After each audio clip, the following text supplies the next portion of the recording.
Hello students, good morning everyone. आज हम लोग पढ़ने वाले हैं क्लास 11 का चैप्टर 7 स्ट्रक्चर ऑर्गेनाइजेशन इन एनिमल्स में फ्रॉग के एक्सक्रीटरी सिस्टम और रिप्रोडक्टिव सिस्टम के बारे में। इससे पहले हम लोग फ्रॉग का डाइजेस्टिव सिस्टम और रेस्पिरेटरी सिस्टम और सर्कुलेटरी सिस्टम, ये 3 सिस्टम्स कवर कर चुके हैं। आज हम लोग पढ़ेंगे डाइजेस्टिव रिप्रोडक्टिव सिस्टम और रिप्रोडक्टिव सिस्टम के बारे में यहाँ पे डिस्कशन करेंगे। तो अगर आपने अभी तक चैनल को सब्सक्राइब नहीं किया तो चैनल को सब्सक्राइब जरूर कर लीजिए, और वीडियो अच्छी लगे तो वीडियो को लाइक ज़रूर कीजिएगा। आपका हर एक लाइक हमारे लिए एटीपी की तरह वर्क करता है कि इस तरह की वीडियो हम आपके लिए और बना के लाए।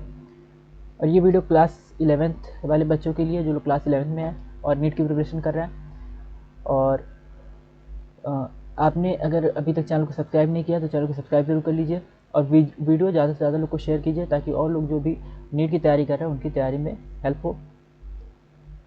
और आप लोग कंसिस्टेंटली हमारे हर एक लेक्चर अटेंड कीजिए और आप देखेंगे कि किस तरह से आपके जो कॉन्सेप्ट है वो पहले से ज़्यादा बेहतर होते हैं, और किस तरह से आप नीट के जो मॉक टेस्ट भी हम लोग वीडियो वगैरह लेके आते हैं तो उसके क्वेश्चन भी आप अच्छे से अटेम्प्ट कर पाएंगे। तो इसलिए आप रेगुलरली हमारे वीडियोस जो है ये अटेंड करते रहिए। और वन शॉट भी साथ साथ में चल रहा है क्लास 12 के लिए। जो लोग बोर्ड में हैं, बोर्ड की प्रिपरेशन कर रहे हैं, एग्जाम होने वाले जिनके, तो उनके लिए वन शॉट लेक्चर चल रहा है। पहले से कुछ लेक्चर्स हमने अपलोड कर दिए हैं, तो आप क्लास 12 की बायोलॉजी प्लेलिस्ट पे देख सकते हैं, वहाँ पे लेक्चर्स वगैरह अवेलेबल हैं। और यहाँ पे डिस्कशन करेंगे। तो अगर आपने अभी तक चैनल को सब्सक्राइब नहीं किया तो चैनल को सब्सक्राइब जरूर कर लीजिए। आपने अगर अभी तक ज्वाइन नहीं किया सेशन को, जल्दी से जल्दी ज्वाइन कर लीजिए। और जो भी आज का डाउट रहता है वो आप यहाँ पे कमेंट सेक्शन पूछ सकते हैं। यहाँ पे चैट का सेक्शन अवेलेबल है, यहाँ पे आप कमेंट करके अपने डाउट या क्वेरी पूछ सकते हैं। आपने अगर अभी तक चैनल को सब्सक्राइब नहीं किया तो चैनल को सब्सक्राइब जरूर कर लीजिए, और वीडियो ज़्यादा से ज़्यादा लोग को शेयर कीजिए ताकि और लोग जो भी नीट की तैयारी कर रहे हैं उनकी तैयारी में हेल्प हो। तो आज हम लोग पढ़ेंगे फ्रॉग के रिप्रोडक्टिव सिस्टम के बारे में, कि फ्रॉग का रिप्रोडक्टिव सिस्टम जो होता है ये किस तरह का होता है। अच्छा, इससे पहले और भी बहुत सी वीडियोस अवेलेबल हैं यूट्यूब पे इन चैप्टर्स की, लेकिन इस तरह से एनसीईआरटी वगैरह का इतना डिटेल में डिस्कशन आपको जनरली और वीडियोस वगैरह में देखने को नहीं मिलेगा। तो यहाँ पे ये जो है इसका एनसीईआरटी के जो चैप्टर्स हैं इनका डिटेल डिस्कशन आपको खासकर एनसीईआरटी की बुक लेके वहाँ पे और हर एक चीज़ यहाँ पे समझाई जा रही है, तो इस पर आप अच्छे से फोकस कर सकते हैं। और पूरा ये प्योर एनसीईआरटी आपको कवर कराई जा रही है सेशन इस कोर्स में। तो इसको आप, और ये बिल्कुल फ्री ऑफ कॉस्ट है, तो इसको आप ज्वाइन कीजिए ज़्यादा से ज़्यादा लोग, और अच्छे से अपनी नीट की तैयारी कीजिए। और टेलीग्राम पे हमारा चैनल है, तो वहाँ पे आप हमारा चैनल ज्वाइन कर सकते हैं। टेलीग्राम पे जो चैनल है तो उसमें आपको नीट के मॉड्यूल जो है वो अवेलेबल कराए जाएंगे हर एक चैप्टर के। तो अगर आपने अभी तक चैनल हमारा ज्वाइन नहीं किया टेलीग्राम का, तो वहाँ पे जयसर बायोलॉजी क्लासेस नाम से चैनल बना हुआ है, आप वो ज्वाइन कर लीजिए। और वहाँ पे आपको नीट की प्रिपरेशन जो है उसके लिए मॉड्यूल प्रोवाइड किए जाएंगे, जिससे कि आपकी प्रिपरेशन अच्छे से हो सके। उसमें काफ़ी प्रैक्टिस क्वेश्चन भी है, कॉन्सेप्ट भी हैं और प्रैक्टिस क्वेश्चन भी है, तो आप उसकी प्रैक्टिस कर सकते हैं। यहाँ पे हम लोग डायग्राम जो देख रहे हैं कि फ्रॉग के रिप्रोडक्टिव सिस्टम का, एक मेल रिप्रोडक्टिव सिस्टम और नीचे बना हुआ है फीमेल रिप्रोडक्टिव सिस्टम। तो ये डायग्राम बना हुआ है, और इसमें पहले हम लोग कुछ फिर से नर्वस सिस्टम के बारे में चीज़ें पढ़ेंगे, ठीक है। और फिर इसके बाद अभी इससे पहले हम लोग रिप्रोडक्टिव सिस्टम भी डिस्कस कर चुके थे। मेल का रिप्रोडक्टिव सिस्टम, फीमेल का रिप्रोडक्टिव सिस्टम के बेसिक जो है डिस्कशन कर चुके थे। उसी के बाद आगे का ये पार्ट है, ठीक है। इससे पहले की वीडियोस में आप अगर देखेंगे तो वहाँ पे आपको थोड़ा बहुत इससे रिलेटेड रिप्रोडक्टिव सिस्टम और एक्सक्रीटरी सिस्टम से रिलेटेड चीज़ देखने को मिलेंगी, और नर्वस सिस्टम से रिलेटेड भी यहाँ पे थोड़ा मिक्स करके लिखा हुआ है रिप्रोडक्टिव, नर्वस सिस्टम और एक्सक्रीटरी सिस्टम को। तो एक बार फिर से ये नर्वस सिस्टम का डिस्कशन करेंगे यहाँ पे हम लोग। ये सब चीज़ें तो हम लोग देख ही चुके थे, ये बची है, ठीक है। तो फ्रॉग है well organised male and female reproductive system, ठीक है। यहाँ तक हम लोग देख चुके थे सेंस ऑर्गन वगैरह तक। आज हम लोग पढ़ेंगे फ्रॉग्स है well organise male and female reproductive system की। जो फ्रॉग्स होते हैं ना, तो इनमें वेल ऑर्गेनाइज मेल और फीमेल रिप्रोडक्टिव सिस्टम होता है। फ्रॉग में क्या होता है, वेल ऑर्गेनाइज मेल और फीमेल रिप्रोडक्टिव सिस्टम होता है। अब वेल ऑर्गेनाइज का मतलब क्या, हर एक पार्ट देखने को मिलेंगे इसमें, मेल रिप्रोडक्टिव सिस्टम में भी और फीमेल रिप्रोडक्टिव सिस्टम में भी। तो एक बच्चा कर रहा है अभी इससे पहले हम लोग रिप्रोडक्टिव सिस्टम भी डिस्कस कर चुके थे, मेल का रिप्रोडक्टिव सिस्टम, फीमेल का रिप्रोडक्टिव सिस्टम के बेसिक। मेल रिप्रोडक्टिव ऑर्गन जो होते हैं इसमें single pair of yellowish white testis होता है, ठीक है। यानी येलो कलर का वो एक एग के जैसा स्ट्रक्चर होता है, ठीक है। तो वो वाइट टेस्टिस होता है, ओवल स्ट्रक्चर इसको बोलते हैं, अंडे के जैसा उस तरह का स्ट्रक्चर है। तो ये मेल रिप्रोडक्टिव ऑर्गन में टेस्टिस जो होते हैं वो वाइट शेप के होते हैं, ठीक है, ओवल शेप के होते हैं और पीले पीले येलोइश होते हैं और सिंगल पेयर में होते हैं। यहाँ पर अगर आप देखें डायग्राम तो ये आपको दिख रहा है टेस्टिस ना, ओवल शेप का अंडे का जैसा, ठीक है, बी शेप लंबा सा, और ये क्या है, एक पेयर है, ठीक है, यानी दो हैं, एक पेयर में दो हैं। तो इस तरह से which are found adhere to the upper part of kidneys, ठीक है, जिसकी पोजीशन क्या है, ये किडनी के अपर पार्ट में है, ठीक है, किडनी के अपर पार्ट में होते हैं bye double fold of peritoneum called मेसोकार्डियम, और ये किडनी से अटैच रहते हैं, जुड़े हुए रहते हैं, अडेयर जिसको यहाँ पे लिखा है तो जुड़े हुए रहते हैं पेरिटोनियम से, ठीक है। दो फोल्ड होते हैं पेरिटोनियम के, जिसको हम लोग मिजोर्कियम भी कहते हैं, ठीक है, मिजोर्कियम। किडनी जो टेस्टिस होता है ना उसको अक्सर हम लोग ऑर्किड बोल देते हैं, ठीक है, किडनी को ऑर्किड भी बोला जाता है। तो इस सॉरी टेस्टिस जो होते हैं, टेस्टिस को ऑर्किड भी बोला जाता है, तो इसलिए इसको थोड़ा सा रिलेट कर दिया जाता है मिजोर्कियम यहाँ पे लिखते हैं, ठीक है, कि जो किडनी है उसमें कुछ फोल्ड्स हैं उसके पेरीफेरी पे जिससे कि टेस्टिस अटैच है, तो इसको हम लोग बोलते हैं मिजोर्कियम। यहाँ पे देख रहे हैं डबल फोल्ड इस तरह का किडनी है, इसके ऊपर ऐसे ऐसे बैंड बैंड दिख रहा है, तो कुछ डबल फोल्ड्स हैं जिसको हम लोग क्या बोलते हैं, मिजोर्कियम। इसके बाद है वासा फ्रेंशिया, 10 to 12 इन नंबर, ठीक है, यानी वासा फ्रेंशिया निकलते हैं टेस्टिस से जो 10 to 12 होते हैं, ठीक है। That arise from testis they inter, यानी टेस्टिस में जब स्पर्म बनेंगे तो वासा फ्रेंशिया के थ्रू आगे बढ़ेंगे और कहाँ पे जाएंगे, they enter the kidneys on their side and open the Bidder's canal, ठीक है। यहाँ पे फ्रॉग में बिडर्स कैनाल होती है ना, बहुत इंपॉर्टेंट, आपको याद रखना, ठीक है, एग्जाम में आ सकता है बिडर्स कैनाल के बारे में ना।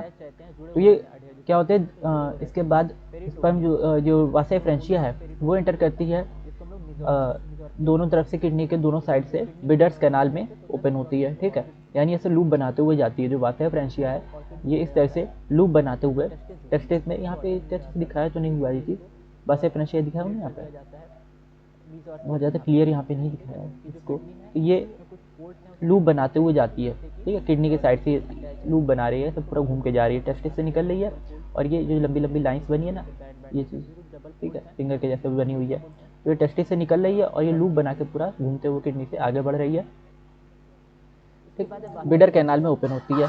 और ये जो होती है फिर कहाँ जाती है, communicate with the urinogenital duct, ठीक है, यूरिनोजेनिटल डक्ट बताए थे कि एक्सक्रीशन के लिए जो डक्ट होती है, और एक्सक्रीशन के लिए और रिप्रोडक्टिव सिस्टम के लिए और डाइजेस्टिव सिस्टम के लिए, ये सारी डक्ट्स जो होती हैं आपस में मिल जाती हैं, तो इसको बोलते हैं यूरिनोजेनिटल डक्ट, ठीक है। एक्सक्रीशन की और रिप्रोडक्टिव सिस्टम की डक्ट आपस में मिल जाती है, फिर वो क्लोएका में आके ओपन होती है, और डाइजेस्टिव सिस्टम की डक्ट भी क्लोएका में आके ओपन होती है।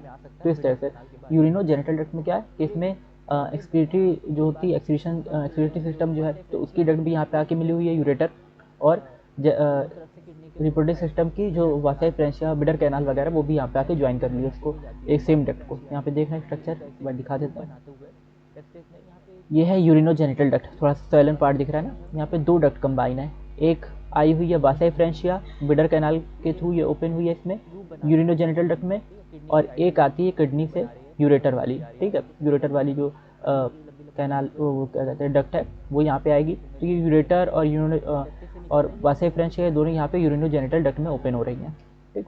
अब फिर ये आके क्लोएका में ओपन होगा। तो इसका कहने का मतलब ये है कि यहाँ पे जब भी स्पर्म आएगा ना, स्पर्म, और यहाँ से जब भी यूरिया आएगा किडनी से और टेस्टिस से जब स्पर्म आएगा तो दोनों साथ साथ में आते हैं, ठीक है। तो स्पर्म और यूरिया ये सब साथ साथ में यूरिनोजेनिटल डक्ट में आते हैं ना, एक कॉमन इनका पाथवे होता है, ठीक है। Urinogenital duct that comes out of the kidney and open into the cloaca, फिर ये क्लोएका में ओपन होता है। द क्लोएका इज क्लोएका क्या है, इसके बारे में पहले भी देख चुके, स्मॉल मीडियम चैम्बर, छोटा सा चैम्बर है, और इसमें फीकल मैटर यूरिन और स्पर्म्स ये सब इसके थ्रू बाहर निकलते हैं, कॉमन पैसेज है बाहर निकलने के लिए, ठीक है, यहाँ पे है। तो ये क्लोएका है, ठीक है, ये कॉमन चैम्बर है जहाँ से ये सब बाहर निकलेंगे, ठीक है। टेस्टिस से स्पर्म आएगा वो क्लोएका में आएगा, किडनी से यूरिया आएगा ये क्लोएका में आएगा, और पीसेज आएंगे, ठीक है, डाइजेस्टिव सिस्टम से जो पीसेज बनेंगे तो पीसेज आएंगे क्लोएका में, ये सब यहाँ पे आएंगे और फिर ये बाहर निकलेंगे, कॉमन क्लोएका जो क्लोएका है इसका क्लोएका पर्चा से ये इस कॉमन चैम्बर से ये बाहर आ जाएंगे। तो ये कॉमन चैम्बर होता है जहाँ पे हर चीज़ आ रही होती है, वेस्ट मटेरियल भी आ रहा होता है, ठीक है, फीसेस और यूरिया और स्पर्म भी आ रहे होते हैं, ये सब क्लोएका से बाहर निकलते हैं। और टेस्टिस से जब स्पर्म आएगा तो दोनों साथ साथ में आते हैं, ठीक है। नेक्स्ट इसमें है फीमेल रिप्रोडक्टिव। तो ये मेल रिप्रोडक्टिव ऑर्गन के बारे में सारी चीज़ें हैं। मेल रिप्रोडक्टिव ऑर्गन में क्या क्या है, वन पेयर ऑफ टेस्टिस हैं, ठीक है, येलो येलो कलर के हैं ना, और ओवल शेप के हैं, दोनों लंबे लंबे से अंडे के जैसे, ठीक। अब इसमें इसके बाद क्या निकला हुआ है, एक बहुत दो हम कह सकते हैं कि एक तरह से डक्ट्स निकली हुई हैं, ठीक है, 10 से 12 डक्ट ना, 10 से 12 डक्ट यहाँ पे निकली हुई है। और अच्छा, इसकी पोजीशन क्या थी टेस्टिस की, ये किडनी के ऊपर होता है टेस्टिस, और मेसोर्कियम जो होती है, डबल फोल्ड होते हैं मेसोर्कियम के, ठीक है, उससे ये ज्वाइंट होता है किडनी से टेस्टिस जो है। और इसके बाद तो मेसोर्कियम यहाँ पे है जो किडनी को टेस्टिस को किडनी से अटैच कर रही है। इसके बाद एक और चीज़ यहाँ पे क्या है कि इससे वासा फ्रेंशिया निकल रही, 10 से 12 वासा फ्रेंशिया यानी डक्ट इस तरीके निकल रही है, यहाँ पे 4 बनी हुई है, लेकिन ये 10 से 12 ये डक्ट निकल रही है फिंगर की जैसी जो है ना, ठीक है, तो ये 10 से 12 निकल रही है। और ये कहाँ पे जाती है, बिडर कैनाल में जाती हैं, ये किडनी से एक लूप बनाते हुए जाती हैं बिडर कैनाल में, पूरा किडनी को कवर करते हुए, ठीक है, लूप बना के जाएंगी ये बिडर कैनाल में, और बिडर कैनाल से फिर ये जाती है यूरिनोजेनिटल डक्ट में। यूरिनोजेनिटल डक्ट में वासा फ्रेंशिया के अलावा एक और चीज़ आके मिलती है, उसको क्या बोलते हैं, किडनी की यूरेटर भी आके मिलती है। तो यूरिनोजेनिटल डक्ट जो है ना, ये किडनी की यूरेटर और टेस्टिस के वासा फ्रेंशिया दोनों से मिलकर बनी है, और फिर ये क्लोएका में आके ओपन होता है। इसके अलावा फीसेस वगैरह जो होते हैं वो भी रेक्टम के थ्रू क्लोएका में आ जाते हैं, ठीक है।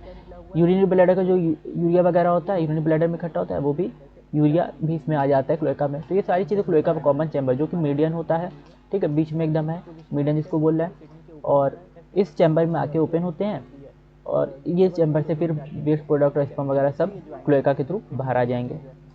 और इसके बाद तो मेसोर्कियम यहाँ पे है जो किडनी को टेस्टिस को किडनी से अटैच कर रही है। नेक्स्ट है इसमें फीमेल रिप्रोडक्टिव सिस्टम, ठीक है। फीमेल रिप्रोडक्टिव सिस्टम क्या होता है, फीमेल रिप्रोडक्टिव ऑर्गन, इसमें पेयर ऑफ ओवरीज हैं, और ओवरीज जो होती हैं ये किडनी के पास होती हैं, ठीक है, और इसमें कोई फंक्शनल कनेक्शन नहीं होता किडनी के साथ। तो ये बात याद रखनी है कि फीमेल रिप्रोडक्टिव ऑर्गन जो होता है इसमें सिंगल पेयर ऑफ ओवरीज, एक पेयर ऑफ ओवरी है, और ओवरीज जो होती हैं ये इसमें किडनी के साथ कोई फंक्शनल कनेक्शन नहीं होता, ठीक, यानी किडनी का कनेक्शन अलग होता है, ओवरी का कनेक्शन अलग होता है।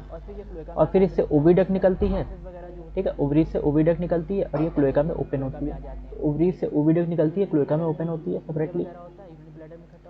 मैच्योर फीमेल कैन ले 2500 to 3000 ओवा एट अ टाइम, ठीक है।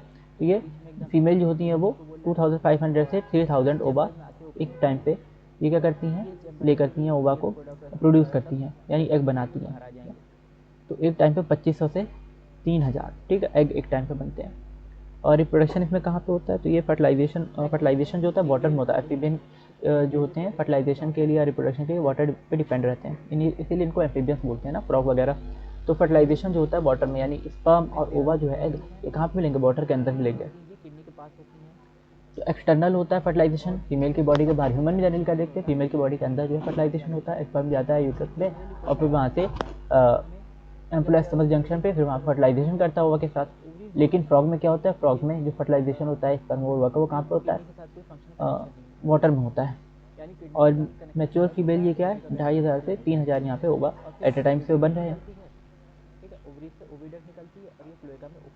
डेवलपमेंट में टेडपोल लार्वल स्टेजेस के हैं, टेडपोल हैं, ठीक है, यहाँ पे टेडपोल लार्वा देखने को मिलता है। लार्वा में मेटामॉर्फोसिस होता है जब अडल्ट बनता है, तो टेडपोल्स में मेटामॉर्फोसिस होगा तो अडल्ट बनेगा। अच्छा, लार्वा में यहाँ पे हमको टेल भी देखने को मिलती है, ठीक है, और नेक भी देखने को मिलती है, और जब वो अडल्ट बनता है तो उसकी टेल और नेक डिसअपियर हो जाती है। तो ये खासियत होती है। फीमेल रिप्रोडक्टिव ऑर्गन है, पेयर ऑफ ओवरीज हैं, ठीक है, यहाँ पे देख लेते हैं एक बार। ये यहाँ पे pair of ovary, single pair of ovary ये दिया हुआ है, यानी 2 ओवरी यहाँ पे है, और ओवरी से फिर ओविडक्ट निकली हुई है, ठीक है, और ओविडक्ट और यूरेटर जो है इसका कनेक्शन अलग अलग है। ओविडक्ट यूरेटर अलग चीज़ है, और यहाँ पे ओविडक्ट, ये ओवरी थी, ये 2 ओवरी हैं, तो ओवरी का कनेक्शन अलग है, ये ओविडक्ट अलग है, ये 2 ओवरी हैं, ये ओविडक्ट अलग है बिल्कुल, ठीक, 2 ओवरी हैं, यहाँ पे ओविडक्ट अलग है, और ये किडनी है, इसका यूरेटर अलग है। सेपरेट कनेक्शन ये ओपन हो रहा है क्लोएका में, ठीक है। बाकी यूरिनरी ब्लैडर वगैरह भी क्लोएका में ओपन हो रहा है, सब यहाँ से फिर बाहर आएगा। नेक्स्ट है फ्रॉग्स बेनिफिशियल होते हैं, ठीक है, क्योंकि ये इंसेक्ट को ईट करते हैं। और क्रॉप को प्रोटेक्ट करते हैं। तो फ्रॉग किस तरह से बेनिफिशियल है, खेत वगैरह में हमको फ्रॉग देखने को मिलते हैं, मेढक। तो ये हम लोग के लिए किस तरह से हेल्पफुल है कि ये इंसेक्ट वगैरह ईट करते हैं, जिससे कि क्रॉप की प्रोटेक्शन रहती है। और इकोलॉजिकल बैलेंस भी मेंटेन करके रखते हैं फूड चेन और फूड वेब में, ठीक है। ग्रासलैंड का हम लोग जो पढ़ेंगे फूड चेन, तो यहाँ पे ये एक इकोलॉजिकल जो बैलेंस है उसको मेंटेन कर रहे हैं। ग्रास हॉपर है, उसको फूड जो है क्या कहते हैं, फ्रॉग जो उसको ईट करता है, फिर फ्रॉग को फिर स्नेक ईट करता है। तो इस तरह से एक फूड चेन बन जाती है ना। तो ये फूड चेन या फूड वेब को मेंटेन करते हैं। Muscular legs of frogs are used by food as man, ठीक है। कुछ जगहों पे तो फ्रॉग को खाया भी जाता है, उसके लेग्स वगैरह ईट भी किए जाते हैं, ठीक है। तो कुछ जगह पे एज अ डाइट इसको यूज़ किया जाता है फ्रॉग को। तो बहुत सारे बेनिफिट है। एक फ्रॉग का बेनिफिट क्या है कि इंसेक्टिवोरस होते हैं, इंसेक्ट को ईट करते हैं, क्रॉप को प्रोटेक्शन करते हैं, क्योंकि क्रॉप को इंसेक्ट से क्रॉप को ज़्यादा खतरा होता है। और दूसरा क्या है, इकोलॉजिकल बैलेंस मेंटेन करके रखते हैं, ठीक है। फूड चेन और फूड वेब का मस्कुलर लेग होते हैं फ्रॉग के, ठीक है, और ये फूड की तरह से यूज़ किए जाते हैं। Frogs are used as food by man, ठीक है। तो इसके मस्कुलर लेग जो है वो फूड की तरह से यूज़ किए जाते हैं। तो ये हमने पढ़ा किसके बारे में, फ्रॉग के फीमेल रिप्रोडक्टिव ऑर्गन के बारे में, ठीक है। यहाँ पे इसका ये भी सिस्टम देख रहा है, 2 ओवरी हैं, फिर ओविडक्ट है, ठीक है। यूरेटर ये क्या है इसका, इसमें से किडनी है, किडनी में से फिर यूरेटर निकला हुआ है, क्लोएका में ओपन हुआ है, ओविडक्ट, ठीक है। यूरेटर ये सब चीज़ें।